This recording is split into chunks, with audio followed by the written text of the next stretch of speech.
నార్మల్‌గా ప్రెగ్నెన్సీ అనేది రావాలి అంటే, అసలు బాడీలో ఏం జరిగితే బేబీ అనేది ఫార్మ్ అవుతుంది? ఈ విషయం గురించి మనం ఈరోజు మాట్లాడుకుందాము. హలో అండి. నేను doctor Maitreyi, fertility expert, Maitrisri fertility centre, Hyderabad. So, నార్మల్‌గా ప్రెగ్నెన్సీ అనేది రావాలి అంటే, బేసికల్‌గా ఫస్ట్ ఏం జరగాలి? ఆడవారికి ఇది గర్భాశయము. పక్కన వచ్చేవి ట్యూబ్స్. ఇవేవైతే ఉందో అండాశయాలు. మీరు ఇంకా ఈ పిక్చర్‌లో చూస్తే మీకు ఇంకా బెటర్‌గా అర్థమవుతుంది. ఇది యూట్రస్ అంటే గర్భాశయం. పక్కన ఇలా ఏవైతే తీగ లాంటి స్ట్రక్చర్స్ ఉన్నాయో 2 మన హ్యాండ్స్ లాగా ఉన్న స్ట్రక్చర్స్ ఫాలోపియన్ ట్యూబ్స్ అంటాం. తర్వాత ఈ ఆర్గన్స్ వచ్చేసి ఓవరీస్ అంటే అండాశయాలు. ఆడవారికి దీంట్లో అండాశయంలో అండాలనేవి ఉంటాయి. ఎవ్రీ మంత్ పీరియడ్స్ అనేవి రెగ్యులర్గా ఉన్నప్పుడు అండాశయం నుంచి అండం అనేది విడుదల అవుతుంది. దాన్నే ఓవ్యులేషన్ అంటాము. సో ఓవ్యులేషన్ అనేది జరిగినప్పుడు ఓవ్యులేషన్ ఆ టైంలో ఎగ్ అనేది రిలీజ్ అవుతుందన్నమాట. అంటే ఎగ్ రిలీజ్ అయినప్పుడు ఏం జరుగుతుంది?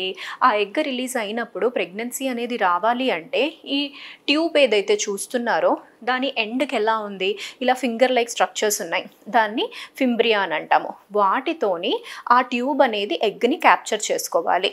ఇక్కడ మీరు చూసినట్టుగా అయితే ఇది ఎగ్.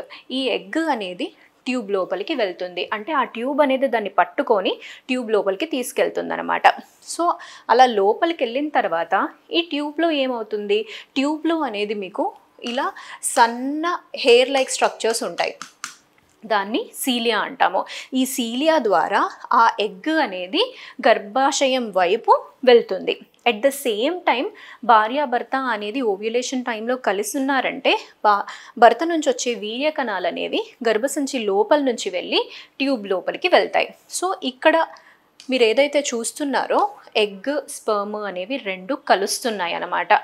ఇది జరిగేది ట్యూబ్లో జరుగుతుంది. దీన్నే మనము ఫర్టిలైజేషన్ అంటాము. అంటే ఎగ్ లోపలికి స్పర్మ్ అనేది వెళ్ళినప్పుడు ఎగ్ అనేది ఫర్టిలైజ్ అవుతుంది. అంటే ఫలదీకరణ అనేది అవుతుందన్నమాట. సో ఇది జరిగిన తర్వాత ఎంబ్రియో అనేది ఫామ్ అవుతుంది.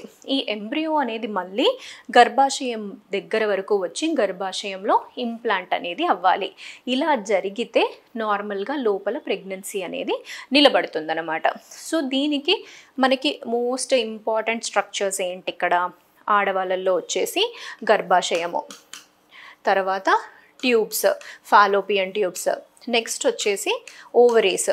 ఈ 3 అనేది బాగుండడము అనేది చాలా ఇంపార్టెంట్.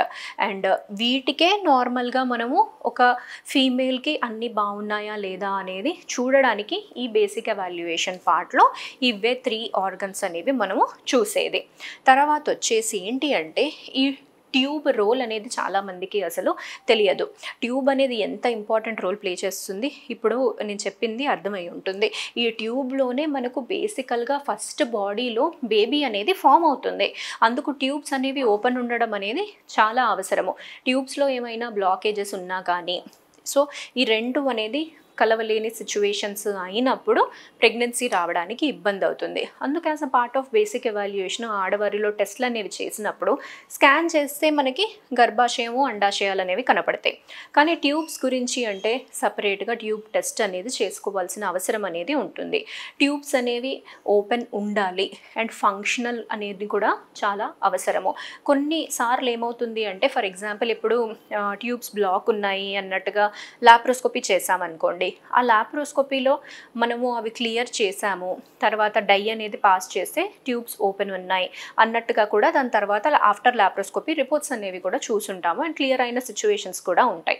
బట్ ఇక్కడ మనము తెలుసుకోవాల్సింది ఏంటి అంటే కొన్నిసార్లు కొన్ని లాప్రోస్కోపీ రిపోర్ట్లు అనేవి చూసినప్పుడు ట్యూబ్స్ అనేవి చాలా థిక్కన్ అయిపోయాయి, కార్డ్ లాగా ఉన్నాయి, తర్వాత హైడ్రోసాల్పింగ్స్ ఉంది. బట్ స్టిల్ వాళ్ళకి డై టెస్ట్ అనేది చేసినప్పుడు పాజిటివ్ టెస్ట్ అన్నట్టుగా వాళ్ళకి రిపోర్ట్లో ఉండుంటుంది. అంటే పేషెంట్ ఏం అర్థం చేసుకుంటారు? డై టెస్ట్ పాజిటివ్ అంటే ట్యూబ్స్ ఓపెన్ ఉన్నాయి మావి అన్నట్టుగా వాళ్ళు అర్థం చేసుకుంటారు. వాళ్ళు తెలుసుకోలేని ఫ్యాక్టర్ ఏంటి అంటే దానికన్నా ముందు ట్యూబ్ అనాటమీ అనేది ఎలా ఉంది.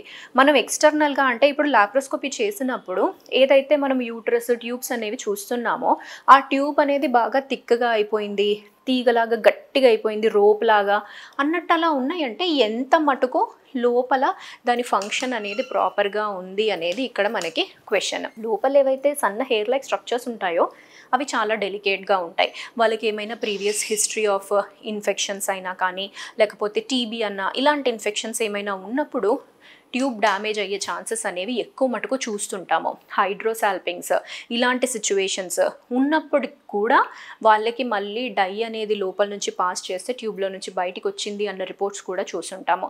బట్ ఏంటి అంటే మనకి ట్యూబ్ అనాటమీ అనేది చాలా అవసరమైంది. అసలు ట్యూబ్ బేసికల్గా ఎలా ఉంది, అసలు బయట నుంచే అది కనిపించడమే సరిగ్గా కనిపించట్లేదు అంటే ఎంత మటుకు అది లోపల ప్రాపర్గా పని చేస్తుంది అనేది క్వశ్చన్. అండ్ ఇది ఒకటి ఏంటి అంటే మనకి ఒక పైప్ లాంటి స్ట్రక్చర్ అనమాట. మనం పైప్లో నుంచి వాటర్ పాస్ చేసాము, ఆ వాటర్ అనేది ఇంకొక ఎండ్ ఆఫ్ పైప్ నుంచి బయటికి వచ్చాయి. బట్ పైప్ లోపల ఎలా ఉంది అనేది మనకు తెలియదు. దాని లోపల ఏమైనా ప్రాబ్లమ్స్ ఏమైనా ఉన్నాయా అనేది అక్కడ మనకి తెలియదన్నమాట. జస్ట్ ఓపెన్ మాత్రం ఉంది, కానీ లోపల అది అసలు చేసే పని చేయగలదా లేదా అనేది మనకి ఇంపార్టెంట్.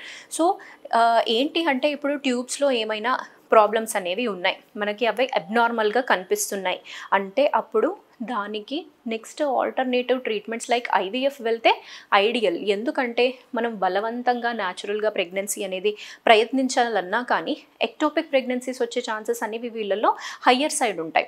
ట్యూబ్లోనే ఆ బేబీ అనేది ఇంప్లాంట్ అయిపోతుంది. అంటే బేసికల్గా ఏం జరగాలి, ఇక్కడ ట్యూబ్లో ఫామ్ అయిన తర్వాత అది వచ్చి మళ్ళీ గర్భసంచిలో అతుక్కోవాలి. ఈ క్రమం అనేది జరగట్లేదన్నమాట. ఆ ట్యూబ్లోనే ఎంబ్రియో అనేది నిలిచిపోయే ఛాన్సెస్ అనేవి హయ్యర్ సైడ్ ఉంటాయి ఎప్పుడైతే ట్యూబ్స్లో ప్రాబ్లం అనేది ఉందో. ట్యూబ్స్లో ఏమైనా ఇన్ఫెక్షన్ వల్ల వాప్ అనేది వచ్చినా కానీ, లేకపోతే మనకు ఏమైనా ప్రీవియస్ హిస్టరీ ఆఫ్ ఇన్ఫెక్షన్స్ ఏమైనా ఉన్నా కానీ అలాంటి కేసెస్లో మనం జాగ్రత్తగా ఉండాలి. సో ట్యూబ్స్ అనేవి జస్ట్ ఓపెన్ ఉన్నాయా లేవా అనేది ఒక్కటే క్వశ్చన్ అనేది కాదు, అవి ఎంత మటుకు మనకి ప్రాపర్గా పని చేస్తున్నాయి అనేది ఇంపార్టెంట్. ఎందుకంటే మనకి ఫర్టిలైజేషన్ జరగాలన్నా కానీ ఈ ట్యూబ్సే మెయిన్ రోల్ అనేది ప్లే చేస్తుంది. ట్యూబ్ అనేది ప్రాపర్గా పని చేసినప్పుడే ప్రెగ్నెన్సీ ఛాన్సెస్ అనేవి కూడా హయ్యర్ సైడ్ ఉంటాయండి. Thank you.